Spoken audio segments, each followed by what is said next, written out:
एक ऐसा स्पोर्ट्समैन जिसे पॉलिटिक्स, क्रिटिसिज्म, चैलेंजेस कुछ भी नहीं रोक सका। Wow!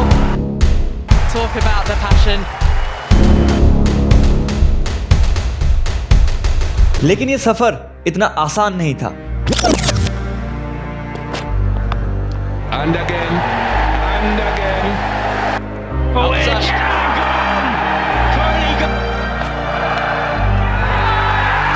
Edged and gone this time. Mark Pryor doesn't drop. The perfect delivery for this track, just going down the slope.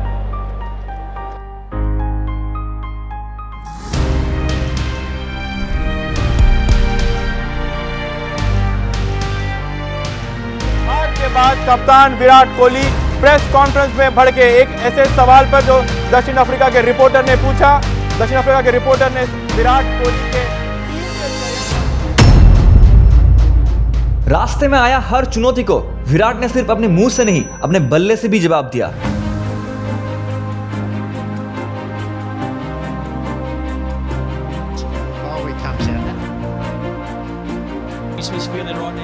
Kohli on 98. And that'll be 100. She's a good player. And he loves the लोग उन पे सवाल उठाते गए और वो record पे record तोड़ते गए। Swings hard. Work to be done in the field. Diving effort. 100 for Virat Kohli. The king continues his love affair of batting. Number 50 arrives for Virat Kohli. And he stands alone aloft on that summit. आखिरकार 17 सालों का इंतजार हुआ है खत्म। विराट कोहली जिसने cricket को अपना कर्म और देश को अपना धर्म बनाया।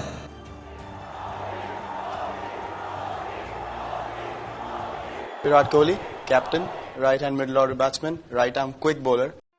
एक छोटा सा लड़का अपने पापा के साथ टीवी में सचिन की बैटिंग देख रहा था और मन ही मन में वो सोच रहा था कि वो भी एक दिन सचिन की तरह इंडिया की जर्सी पहन के इंडिया को मैच जिताएगा।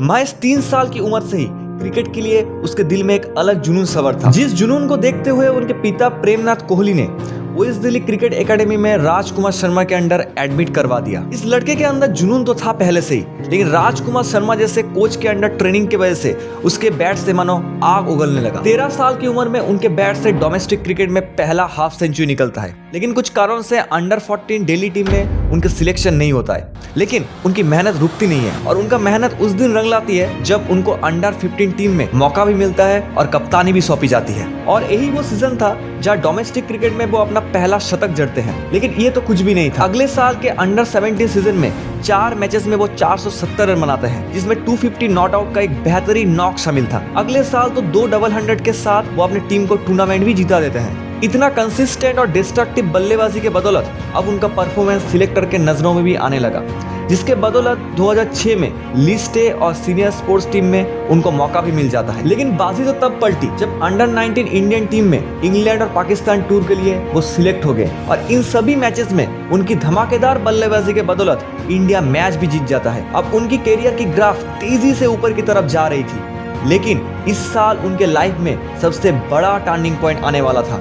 18 दिसंबर 2006 की शाम को कोहली कर्नाटक के अगेंस्ट 40 नाबाद स्कोर करके अपने घर में सो रहे थे। अचानक सुबह 3 बजे उनके घर में अफरा तफरी मच जाती है क्योंकि उनके फादर की तबीयत खराब होने लगती है। उन लोगों ने बहुत कोशिश किया, लेकिन उस टाइम पे कोई भी उनके मदद के लिए नहीं आया और उनके आंखों के सामने उनके फादर की डेथ हो जाती है। It was a very hard time in my life. That happened in 2006 and for the Delhi Ranji Trophy team. इस वक्त मानो वो ब्लैंक हो चुके थे। क्या करना है क्या नहीं करना है उनको कुछ भी समझ नहीं आ रहा था। तभी कोच का कॉल आता है कि वो मैच खेलेगा या नहीं और उन्होंने कहा कि मैं खेलूंगा और वो क्रीज में आके क्रूशियल 90 रन्स भी जोड़ते हैं, जिसके बदौलत उनकी टीम फॉलो ऑन को अवॉइड कर पाती है। इस इंसिडेंट के बाद वो अपने एल्डर ब्रदर को एक बात कहते हैं कि वो पापा के सपनों को पूरा करके रहेंगे। अब उनका सिर्फ एक ही लक्ष्य था, इंडिया का जर्सी पहनना। अब आता है साल 2008 जब अंडर 19 टीम में अच्छी परफॉर्मेंस की बदौलत उनको वर्ल्ड कप में एज ए कैप्टन अपॉइंट किया जाता है।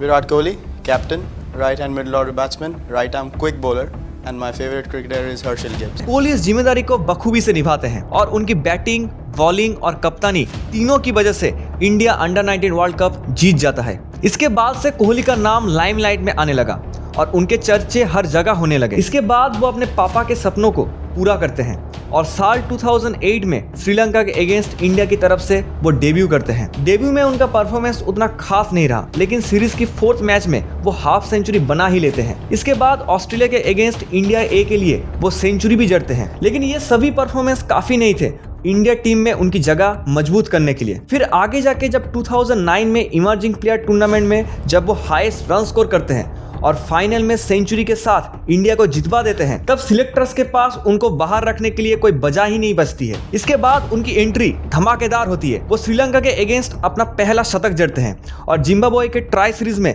वाइस कैप्टन भी उनको बनाया जाता है। 2010 में इंडिया की तरफ से वो लीडिंग ओडीआई रन स्कोरर और फास्टेस्ट 1000 रन की रिकॉर्ड भी तोड़ते हैं। अब आता है वर्ल्ड कप। तेंदुलकर अपना लास्ट टूर्नामेंट खेल रहे थे।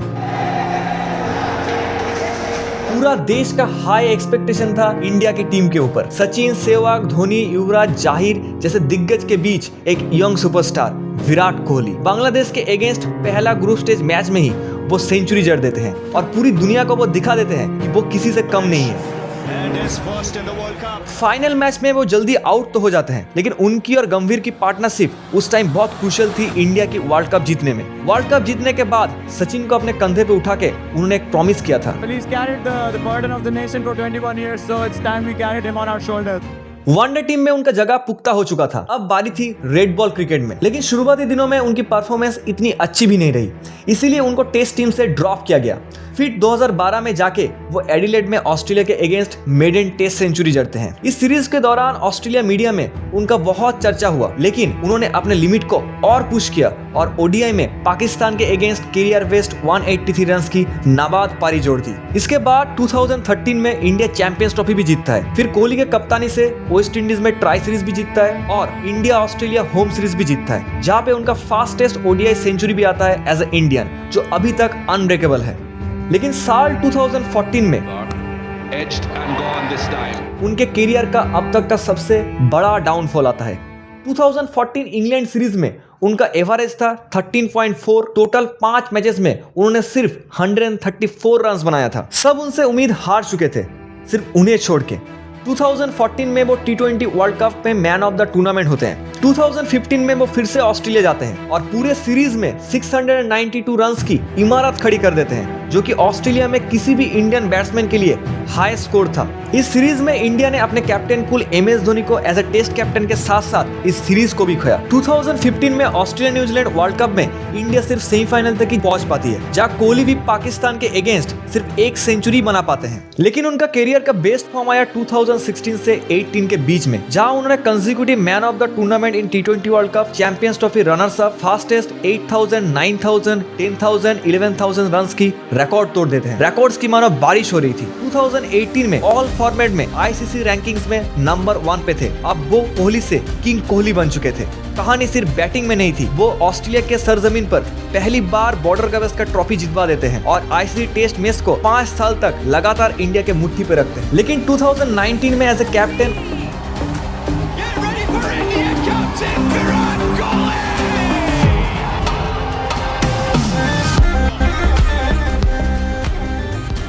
उनका अधूरा सपना फिर से पूरा नहीं हो पाता है। इंडिया फिर से सेमीज में हार जाती है। इसके बाद से कोहली के करियर का ओस्ट नाइटमेयर शुरू हो जाता है। 2020 से लेके 2022 तक कोहली रन्स के लिए स्ट्रगल करते हैं और एक भी शतक नहीं जड़ पाते हैं और ये डरावना सपना खत्म होता है 2022 की एशिया कप में, जहां वो करीबन 1000 दिन बाद अफगानिस्तान के अगेंस्ट शतक जड़ते हैं, जो कि T20I में उनका पहला शतक था। अब उनके करियर का सबसे इंपैक्टफुल इनिंग्स आने वाला था और वो अपने पुराने रिदम को फिर से ढूंढ लेते हैं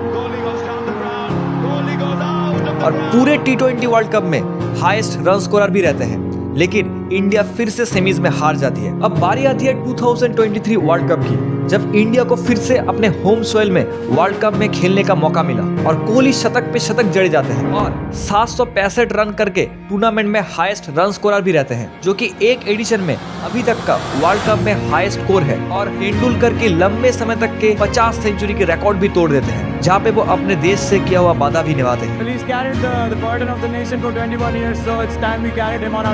लेकिन फिर भी फाइनल में ऑजीज का पल्ला भारी रहता है और कुछ फ्रैक्शन ऑफ इंचेस की वजह से इंडिया फिर से वर्ल्ड कप हार जाती है। लेकिन अगले साल T20 वर्ल्ड कप के लिए फिर से इंडिया अपने पैर मजबूत करता है। पूरे टूर्नामेंट में कोहली लंबा स्कोर नहीं कर पाते हैं, लेकिन फाइनल में 76 रन की बदौलत इंडिया T20 वर्ल्ड कप जीत जाती है। 2013 के बाद ये पहली बार था जब इंडिया कोई ICC टूर्नामेंट जीत जाता है। कोहली खुशी खुशी अपने T20 रिटायरमेंट की अनाउंस कर देते हैं। 2025 में चैंपियंस ट्रॉफी भी इंडिया जीत जाता है, जहां कोहली फास्टेस्ट 14,000 रन पूरा करते हैं। और कोहली के झोली में क्रिकेट के छोटे बड़े सभी ट्रॉफीज आ चुके थे, लेकिन सिर्फ एक ट्रॉफी बाकी था और वो था IPL, जो कि 2025 में भी पूरा हो चुका। लेकिन अचानक वो रेड बॉल क्रिकेट से संन्यास ले लेते हैं। 30 साल का एक फाइन क्रिकेटर जो अभी तक खेल रहा है, दुनिया में जिसने फिटनेस का एक नया स्टैंडर्ड सेट किया है, चैरिटी डोनेशन, ब्रांड डील के लिए भी जाना जाता है, highest followed in Asia in social media, Virat king Kohli के लाइफ में एक हमेशा अहम हिस्सा रहा है। उनको Arjun award, Padmashri award, Rajiv Gandhi award से सम्मानित किया गया है। इंडिया तो क्या, पूरे वर्ल्ड में शायद ही कभी ऐसा प्लेयर फिर से आएगा। Thank you Kohli.